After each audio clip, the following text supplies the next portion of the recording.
অক্ষয় হোক সকলের স্বপ্ন, অক্ষয় থাকুক প্রতিটি জীবন। শুভ অক্ষয় তৃতীয়া। বৈশাখ মাসের শুক্লপক্ষে তৃতীয়া তিথি অক্ষয় তৃতীয়া হিসেবে পালিত হয়। শাস্ত্রীয় ও বৈদিক বিশ্বাস অনুসারে মনে করা হয় যে এই পবিত্র তিথিতে কোনো শুভ কাজ করলে তা চিরকাল অক্ষয় হয়ে থাকে। কারণ অক্ষয় শব্দের অর্থ হলো যার কোনো ক্ষয় নেই, অর্থাৎ যা কখনো শেষ হয় না। তাই চলুন বন্ধুরা, আজকের ভিডিওতে আমরা জেনে নেব 2024 সালে অক্ষয় তৃতীয়া কবে পড়েছে, তৃতীয়া তিথি কখন শুরু হচ্ছে ও কখন শেষ হচ্ছে, অক্ষয় তৃতীয়ায় পুজোর শুভ সময় কি রয়েছে, সোনা কেনার শুভ সময় ও অক্ষয় তৃতীয়ার মাহাত্ম্য। এছাড়াও এই দিন আপনারা কোন কাজগুলি করবেন আর কোন কাজগুলি করবেন না।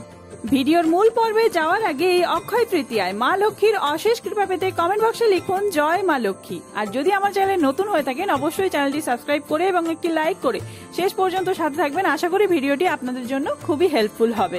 এই বছর অর্থাৎ 2024 সালে অক্ষয় তৃতীয়া পড়েছে আগামী 10ই মে শুক্রবার।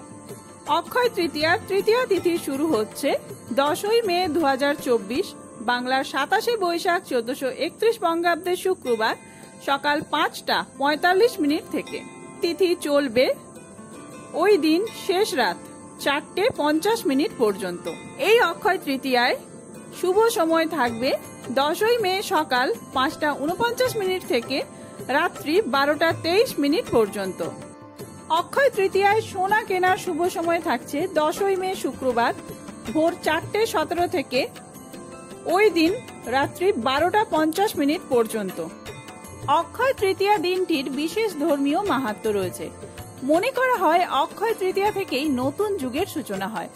পৌরাণিক বিশ্বাস অনুসারে শ্রীবিষ্ণুর অন্যতম অবতার পরশুরাম অক্ষয় তৃতীয়ায় জন্মগ্রহণ করেন।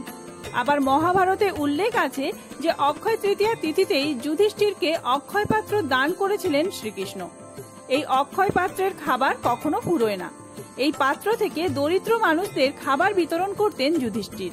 সেই কারণে অক্ষয় তৃতীয়ায় দান করলে তার শুভ ফল আপনি সারা জীবন লাভ করবেন। অক্ষয় তৃতীয়া থেকেই ক্রেতা যুগের সূচনা হয়েছিল। এই শুভ দিনেই মর্তে আগমন করেছিলেন দেবী গঙ্গা। এই দিনের এত মাহাত্ম্য রয়েছে বলেই অক্ষয় তৃতীয়ায় যে কোনো শুভ কাজ করলে তার অক্ষয় ফল লাভ করা সম্ভব হয়। এই দিন যে কাজগুলি আপনারা অবশ্যই করবেন। ধনসম্পদ লাভের জন্য এই দিনে আপনার উপাসনালয় পরিষ্কার করার পর নিয়ম কানুন মেনে ভগবান বিষ্ণুর সঙ্গে লক্ষ্মীর পুজো করুন। এছাড়াও দেবী লক্ষ্মীকে খুশি করার জন্য অক্ষয় তৃতীয়ার দিনে তাকে পদ্ম বা গোলাপ ফুল নিবেদন করুন। তার সাথে ক্ষীরের যে কোনো প্রসাদ নিবেদন করতে পারেন। এটি করলে আপনার জীবনে ধনসম্পদ ও সমৃদ্ধির কোনো অভাব হবে না। পরিবারের সদস্যদের সুখ সমৃদ্ধি বাড়াতে এই দিনে বাড়ির প্রধান দরজায় তাজা আম বা অশোক পাতার থোকা বেঁধে রাখা শুভ বলে মনে করা হয়। এতে করে ঘরে পজিটিভ এনার্জি প্রবেশ করবে।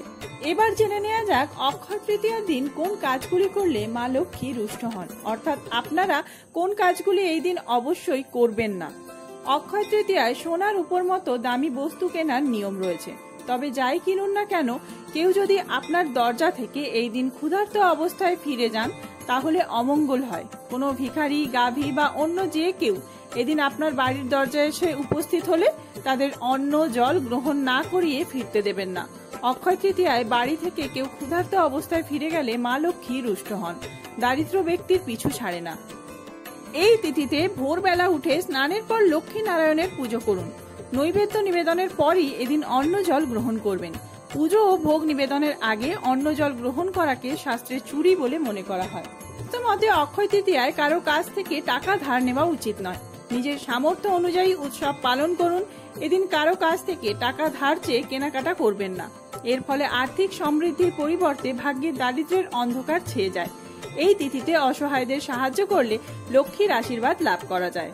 তো বন্ধুরা, সবাই এই সমস্ত নিয়ম মেনে অক্ষয় তৃতীয়া পালন করুন। খুব তাড়াতাড়ি বুদ্ধ পূর্ণিমার ভিডিও আসছে, সেই ভিডিওটি দেখার জন্য অবশ্যই চ্যানেলটি সাবস্ক্রাইব করে সাথে থাকবেন। আর ভিডিওটি ভালো লাগলে কমেন্ট করে জানাবেন আর বন্ধুদের মধ্যে অনেক বেশি শেয়ার করবেন। ধন্যবাদ।